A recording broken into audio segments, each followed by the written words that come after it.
Good morning. How's everybody doing? I forgot to take the damn trash out. I gotta go back to the crib real quick.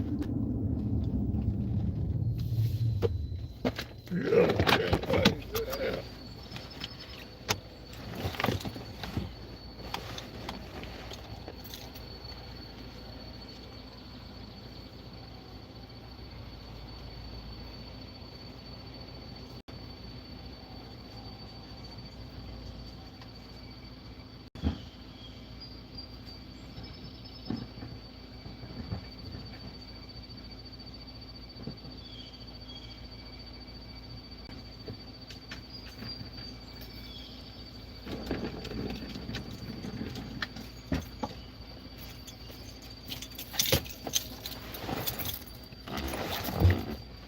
What up?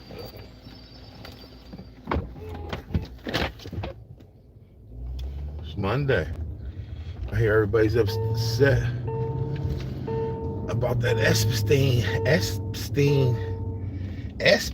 That's all you hear about nowadays is Espistine. I guess because the people who didn't know, now they know. And the people that did know felt like that was gossip. I don't know what to feel. I know I gotta work. I'm thankful for having a job where I'm appreciated day and night. I get it. Any job they're paying you, what do they call that? I forget what kind of pay that is, but you follow the responsibility of paying everything for it. So you really are buying or paying for a job, because at the end of the day, the only thing you get out of the job is the luxury of having the business. It's not a job because you're not an employee. You're a business. So at the end of the day, you're not an employee, so they don't have to give you anything. They don't have to give you a raise. They don't have to give you health care. They don't have to give you anything. They learn, and I always learned that being respectful, regardless if you don't like what's being handed to you, is a good thing. The part that I think that people lose is, at some point you walked up to them and said, I don't want to do this shit no more. Oh, best believe you me. If you know my character, I don't want to do that shit no more. But they say they need you. They say, hey, we really like your type of service. We really like the way you handle yourself in certain situations. So you think like, what the fuck are you doing? It's business. No, it's not. Because I'm gonna tell you how business works. When you need someone, you call the one you need. So it wasn't business, it was personal. See, people have bottom line issues. When you have a lot of issues with your business, you have a lot of insurance claims, if you have a lot of accidents, and you're not holding everyone accountable, well, that then falls onto the good people. And then you start finding out about your good people and what their problems is. Because they're like, look, I'm working, not only working, but I'm leaving my other job to satisfy another job's responsibility. What could jeopardize my own job? So by you not caring that I'm approaching something that makes me less equitable at my job, because now my job is promoting me, and they're like, look, we're promoting you to be reliable for us. We're not promoting you to be a better off for them. And that's just like anything you do.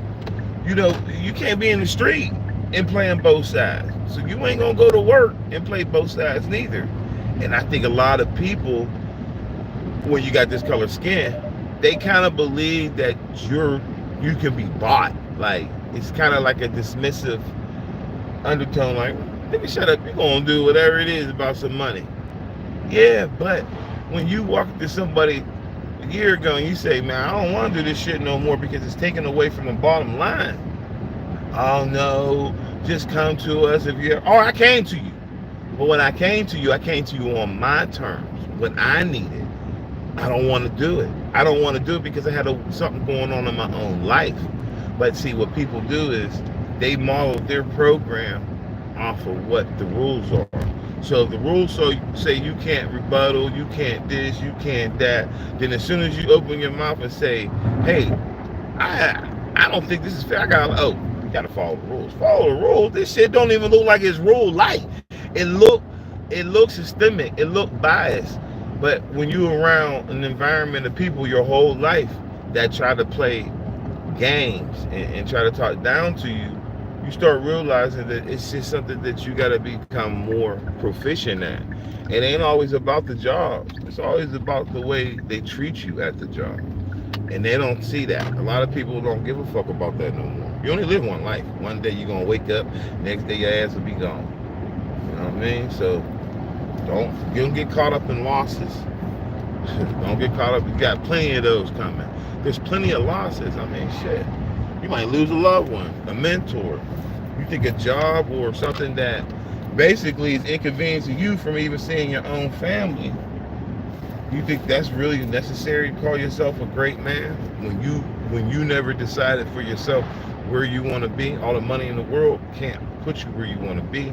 It can get you there faster, but it ain't gonna put you where you want to be. So I had to settle down, stop trying to be Superman, stop trying to make people happy, stop caring what people think, because I do care about what people think. I don't care what anybody says. People can go around saying all the time, "Oh, what the fuck people think." Yeah, right.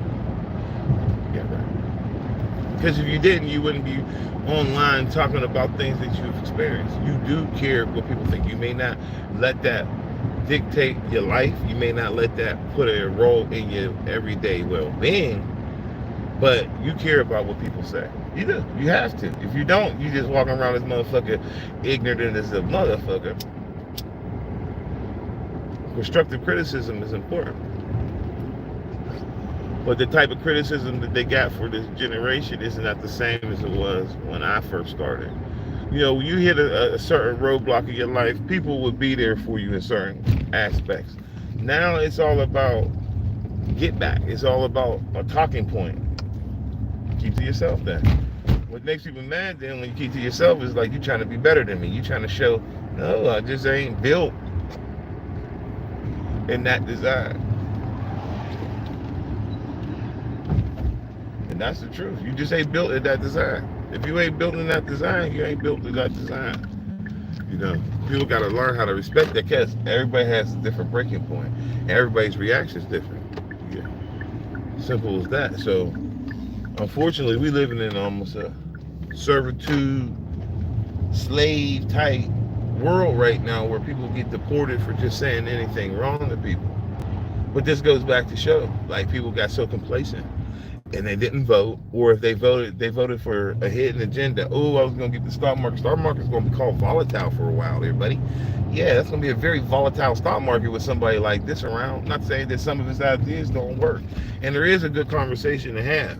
So everybody that says Donald Trump is wrong, there needs to be an adult in the room to explain to you that the system got too broad.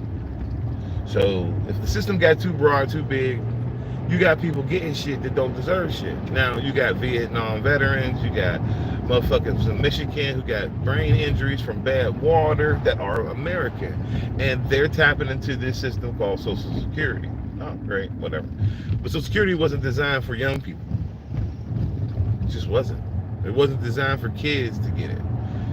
So now they made a way for children to be able to get some supplemental income to get them help they need, which was a great idea. Unfortunately, you start calling everybody from around the world to come to America and give them Social Security, welfare, Medicaid. You calling these people, you promising these people something. Well, when you promise something, you got to deliver.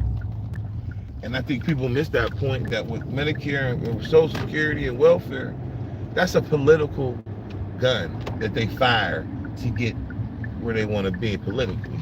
So people use that political gun, oh, Social Security, oh, Medicaid, oh, this, oh, that. But it's a weapon for rural America. It's never been a weapon for the people that live in the city because they'll deny your claiming you didn't work in an industry where it made you qualify for these type of benefits most of the time, because it's called like a pension, and then you work for so long and then you sign up for Social Security and Medicaid and all this shit. So it was more of a formula. People worked until they got to a certain age and they received it. In rural America, in the city, they was able to run this lie. Oh, if you work for the union, if you work for Heinz Ketchup, if you work for the police, you get a pension.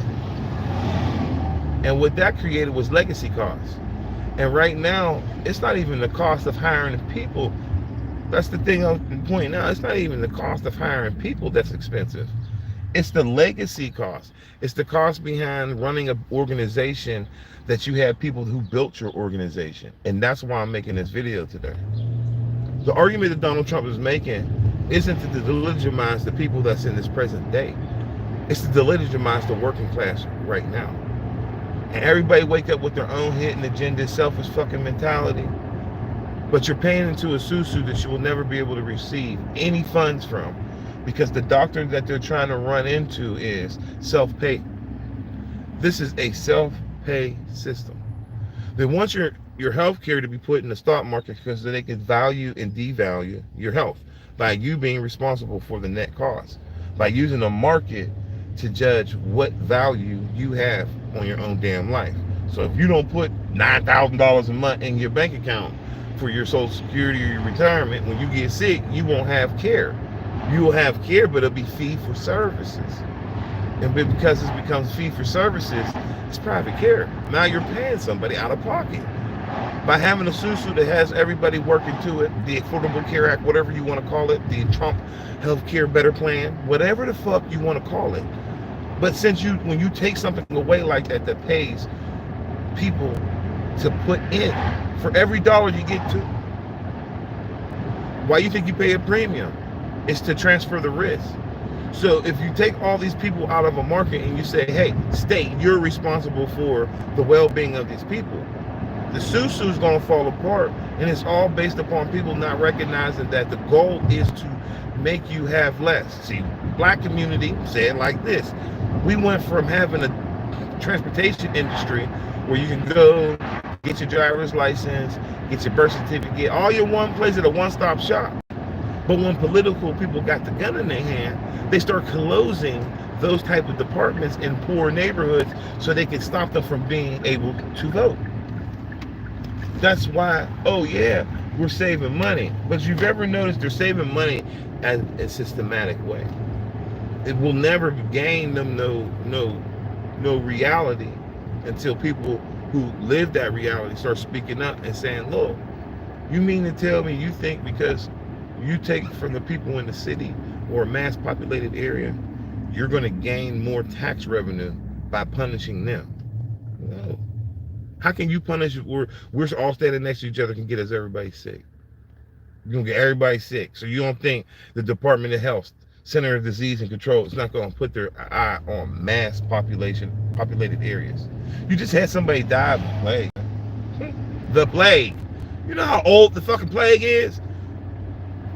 It's because self-interest has took the best of people's judgment. It's self-interest. It's all this is. When people don't realize that you envying a motherfucker because he want to play football, you envying a motherfucker because he got a job you didn't get, you envying a motherfucker that got an opportunity to do it. You can't. You know how many motherfuckers then you done put in position and the people liked his character more because he's going to say it the way they want to hear it? They're not going to pay a motherfucker no mind that think this nigga going to go and sue me. This motherfucker going to argue. They're not going to put no investment into you. You got to be around football mentality people. You got to be around a team player who's been through development before you go understand somebody like me. You have to go through a development. You're not going to just be able to say whatever you want to certain people because they went through a development. A development is more detrimental to your life than anything. It's like an intervention. Somebody is sitting down and is making sure they're developing you to think, speak, talk, react, and handle things a certain type of way. And when you go through a development, you change. You notice that there's more to life than just chasing the thrill of people saying that you're a good worker. A good worker doesn't mean anything at the end of the day when your work displays so much more of your qualities because you try so hard. But people recognize that ability. People recognize that you put things to the side and go all in. And you can't get blindsided by your ability that you are able to make choices that are sometimes argumentative or disagreeable by others. You can't be mad at yourself. You can't get disappointed because that's what they want. They want you to show your true colors. People want you to be triggered. That's why the N-word is such a powerful word, because they want to use that N-word like it just is it's a sticking point. Oh, you N-word. Ah, you call me the N-word. That's their last option. They don't have nothing else on us. So they come up with all these rules. Why do you think they try to make marijuana recreational? Because white people smoke weed. White people smoke weed. White managers, white directors, white logistic, white nurses, white doctors, white people smoke weed. White people smoke weed. White people in America consist of 247 million people in America, just Caucasian alone. The African American race is only 41 million something. We not even a Nigerian nightmare. We're not nothing. We're just a bunch of people living amongst a bunch of the majority that they keep saying they're becoming the minority. They're not becoming shit. What they do is try to fool you. Listen, they try to get you to believe that Christopher Columbus found this motherfucker. How did somebody from another continent find something where somebody else was chilling? They don't talk about that no more. They try to talk about everything other than the truth, because the truth will set you the fuck free. They don't want you free. They don't want you free. They want you in bondage. They want you to wake up and be like, I gotta go get that job. I gotta do exactly what they say they do. But that's not the truth. I meet people all the time that say, on the contrary, I ain't doing it because I don't live there. And they just don't want other people to hear that they get talked to like that. They get talked to like that. But they're white. So white people get away with talking to white people like that. As soon as a black man say, I'm not doing that shit, oh, you're being insubordinate, nigga. So that's how you know how they treat your true colors. And always remember that. If you don't get somebody to be like, look, I'm a white man, I say things this way. I'm a white man, I do things this way. I'm a black man, I do things this way. But at the end of the day, I'm a man. I don't care about color. And that's where people missing the mistake of. They let you put up all these adjectives that describe people and put them in a certain position or in a light. Like, oh, this person will never amount to nothing because they're from this type of environment. This person will never agree to this because they're from typically the same people that are racist, that wake up every day with a racist agenda, even though they say, oh, I'm not racist. They racist. And they do things that only racist people do because they're programmed to do it. And you would only know about programming and racism if you grew up around it. So that's why people be like, oh, Daryl, you're making this bigger than what it is. No, I was raised around white people telling me that they couldn't play with black people because they dirty.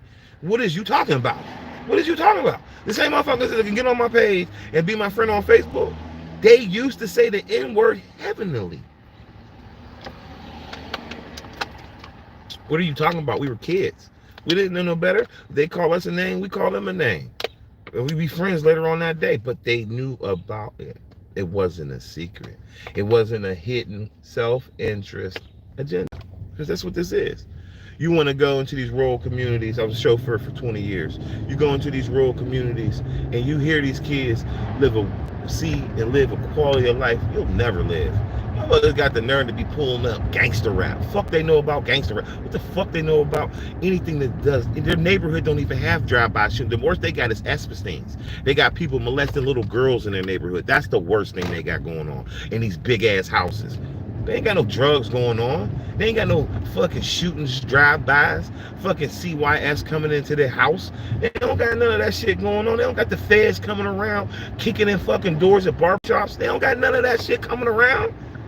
So they'll go and call Pittsburgh, East Liberty a fucking urban development for 30 years, meaning they stop funding our own neighborhood and our own people just so they can make some money down the road on selling this shit.